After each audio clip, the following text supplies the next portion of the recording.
In 1968, in January, I joined the Army, joined as a paratrooper in the infantry. And after training, I was sent to Vietnam. My job over in Vietnam was walking point. Point squad is a four-man team that walks out ahead of everybody else. Our job was to find our destinations and then get us back home, find booby traps and ambushes. We were always the first people into an ambush, the last ones out. We were the first ones off of helicopters on assaults, and first one off of our boats on assaults, and the last ones to get back on.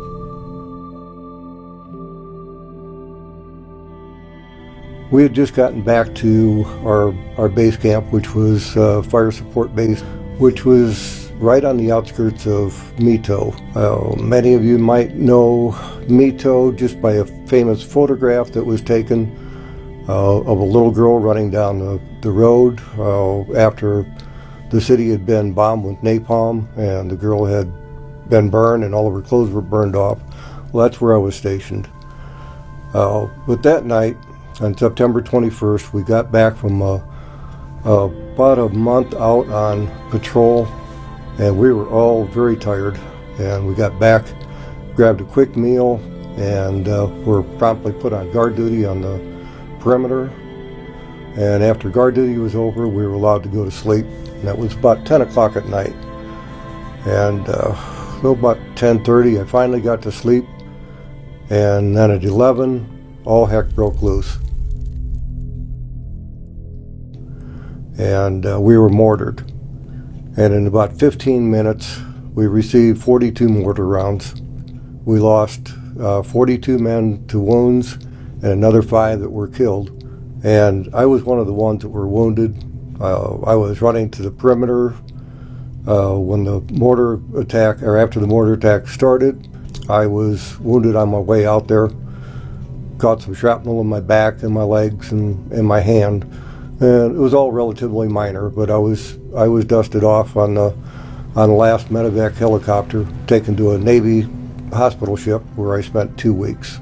The next experience is Point Squad we'd walked across a river, and the tide was out. We were along the coastline, and all it was chest-deep mud. So it took us about 45 minutes to get across this river. And the rest of the unit was behind us. And when we got across, we walked right into a U-shaped ambush. And that ambush was right on the edge of an NVA base camp. And so we were surrounded on 3 sides by fire and the river on the 4th side. So we were pretty much stuck there and without any assistance. When we walked into that U-shaped ambush, the first round that was fired at me, and that's because I was carrying the radio. The radio man's job was particularly dangerous because the Viet Cong liked to take the radio out because we were the ones that called in the artillery and airstrikes when we were in combat. That first round couldn't have missed my head by more than an inch. I didn't hear it, I felt it. And the funny thing is, just before that round went in front of my face, it felt like somebody had hit me in the chest, like a linebacker just clotheslined me in the chest and knocked me flat on my back. I went down so fast and so hard that the other 3 guys on point thought I was dead. And they were yelling at me to see if I was hurt, and I was laying there checking myself over, and not a scratch. But something saved me that day. But that day I had bullets dancing within an inch of me as I was laying flat on my back, shooting between my feet.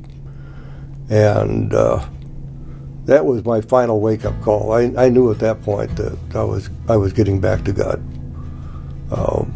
And from that day on, I knew kind of what I needed to do, and I've looked for guidance ever since. I think God has been telling me for a long time that I shouldn't waste my life, that I should be helping other people, other veterans, the more needy, anything, to help other people. And that's why I started helping veterans with their benefits. I think it's our duty as a human to work in groups, to help other people, to help each other. And I think that's what God had been telling me all along. Took me a while to wake up to that, and I'm glad I finally did. It only took me 50 years to do it, but I needed a few good hits in the head to learn, and I hope the rest of people learn long before they're my age that there's good that they can do, and that's what they should be doing. Don't waste your life. I wanted to share all of this because I'm starting a veterans group. So I would like to invite all of the veterans, both men and women, to join up.